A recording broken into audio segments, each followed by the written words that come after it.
Assalamualaikum warahmatullahi wabarakatuh. Alhamdulillah wassalatu wassalamu ala rasulillah, amma ba'd. Akhi ukhti rahimakallah,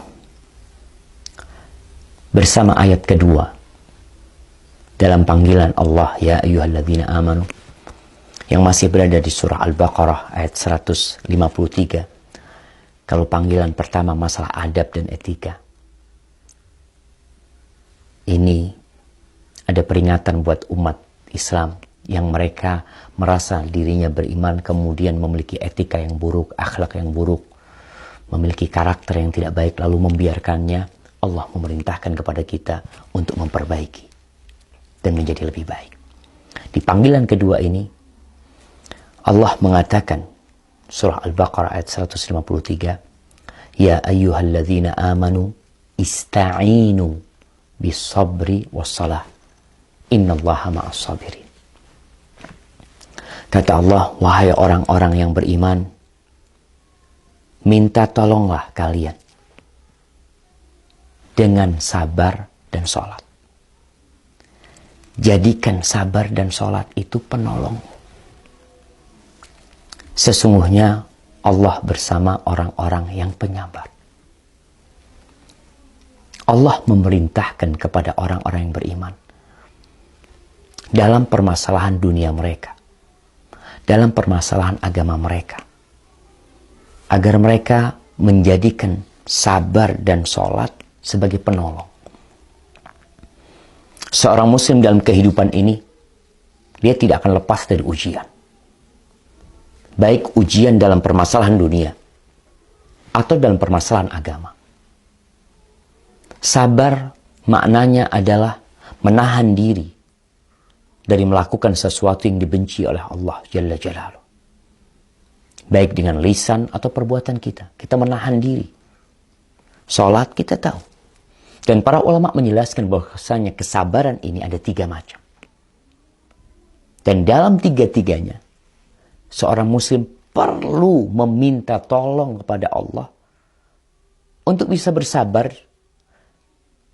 dalam menghadapi 3 hal ini. Yang pertama adalah sabar dalam melaksanakan perintah Allah. Yang kedua adalah sabar dalam menjauhi larangan Allah. Dan yang ketiga adalah sabar terhadap musibah yang buruk yang menimpa kita. Berkaitan dengan yang pertama, yaitu bersabar dalam melaksanakan perintah Allah. Wallahi jamaah, kita benar-benar memerlukan kesabaran. Melaksanakan sholat yang 5 waktu. Melaksanakan ibadah puasa. Kita melihat sebagian umat Islam tidak sabar, kemudian mereka tidak sholat. Tidak sabar, kemudian mereka tidak berpuasa. Dan khususnya dalam perkara-perkara yang rutin dilakukan, itu subhanallah, membutuhkan kesabaran ekstra dari seorang muslim. Kita bicara haji, Allah perintahkan haji. Apakah melaksanakan ibadah haji tidak memerlukan kesabaran? Perlu kesabaran. Perlu kekuatan iman di diri hamba, meninggalkan negerinya, meninggalkan pekerjaannya, meninggalkan usahanya, berangkat ke rumah Allah. Selama 20 hari, selama 30 hari, selama 40 hari, perlu kesabaran. Maka di sini seorang diperintahkan untuk bersabar. Dan dia minta tolong, menekankan kepada dirinya, bahwasanya engkau harus sabar. Memang seperti ini. Seperti orang yang bekerja. Apa tidak perlu kesabaran mereka yang tiap pagi berangkat jam 7, pulang jam 4? Teman-teman kita yang di Jakarta, saudara-saudara kita yang di Jakarta, yang mereka berangkat kerja sebelum subuh, atau setelah subuh mereka berangkat kerja, pulang isya baru sampai rumah. Bertahun-tahun mereka lakukan itu. Apakah itu tidak memerlukan kesabaran? Tentunya membutuhkan kesabaran dari diri hamba. Maka kita diperintahkan oleh Allah untuk minta tolong dengan sabar, dengan menahan diri. Yang kedua adalah sabar dalam menjauhi larangan Allah. Meninggalkan kemaksiatan, jamaah. Itu berat. Kenapa? Karena hal-hal yang dilarang itu ternyata hati kita condong ke sana. Ketika ada seorang wanita lewat dengan aurat terbuka, seorang tahu bahwa dia dilarang untuk memandangnya, tapi nafsunya membisikkan kepada dia untuk memandangnya. Terkadang setan juga berbisik, mengatakan kepada dia, nanti engkau bisa bertobat setelah itu. Meninggalkan yang haram, meninggalkan harta-harta yang dilarang bagi kita untuk mengkonsumsinya. Pekerjaan-pekerjaan yang dimurkai Allah Jalla Jalla, meninggalkan riba umpamanya, itu memerlukan kesabaran. Artinya kita perlu mendudukkan jiwa kita. Kamu harus terima nih. Tahan diri.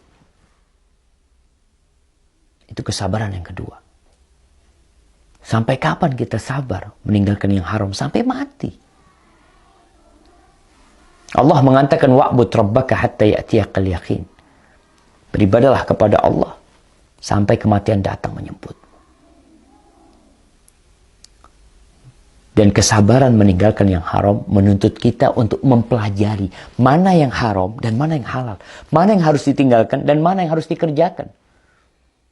Kalau kita nggak tahu, kita akan melaksanakan perintah-perintah Allah tanpa sadar. Kalau ternyata itu bukan perintah, kita menganggapnya itu perintah Allah. Itu dilarang sama Allah. Kemudian kesabaran yang ketiga adalah sabar dalam menghadapi musibah yang menimpa. Kita bisa berbuat apa? Kita tidak ingin keburukan menimpa kita. Kita tidak ingin anak kita meninggal dunia. Kita tidak ingin di PHK dari pekerjaan kita. Banyak hal-hal yang kita tidak inginkan, tapi takdir Allah berkata lain. Maka tugas seorang hamba ketika itu sabar dan husnudzan sama Allah. Allah perintahkan kita meminta tolong dalam menjalani kehidupan ini dengan sabar, artinya menahan diri dan melakukan sesuatu yang dibenci Allah. Kemudian dan sholat. Karena sholat ini ibarat charger buat kesabaran itu sendiri. Ketika udah gak tahan ya, udah hamparkan sejadahnya. Berangkat ke rumah Allah. Ucapkan Allahu Akbar. Hadirkan di dirinya. Allah Maha Besar. Sehingga tumbuh kesabaran. Ya Allah, Engkau bisa membantu kita. Membantu hamba. Dan jamaah, tidak ada solusi termudah menghadapi petaka kecuali dengan sabar dan sholat. Mau mengadu sama orang, mau laporan sama fulan. Mereka bisa membantumu. Mungkin mereka bisa memberikan solusi, menyampaikan ide-ide mereka, tapi yang bisa menyelesaikannya adalah Allah Rabbul Alamin. Lalu Allah katakan, innallaha ma'as sabirin. Sesungguhnya Allah bersama orang-orang yang sabar. Allah itu bersama seluruh makhluknya. Mengawasin mereka, memperhatikan mereka, memandang mereka, mengetahui apa yang mereka kerjakan. Itu yang disebut dengan ma'iyah amah. Allah berada tinggi di atas arsy-Nya, tapi dia bersama hambanya. Dia dekat dengan hambanya.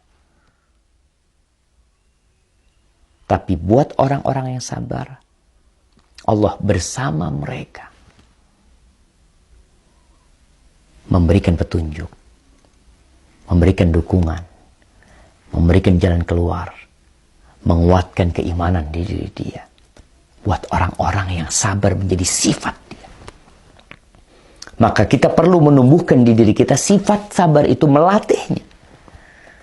Nabi SAW mengatakan, وَمَنْ يَتَصَبَّرِ صَبِّرْهُ اللَّهِ. Barang siapa yang melatih dirinya untuk bersabar, Allah bikin dia jadi penyabar.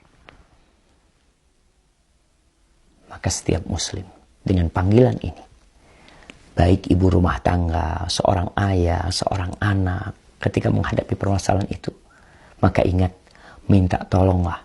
Ini perintah Allah. Ya ayyuhalladzina amanu ista'inu bis sabri was salah.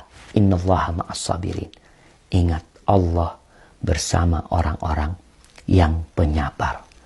ketika engkau bersama Allah, apa yang bisa membahayakanmu? Barakallahu fikum. Assalamualaikum warahmatullahi wabarakatuh.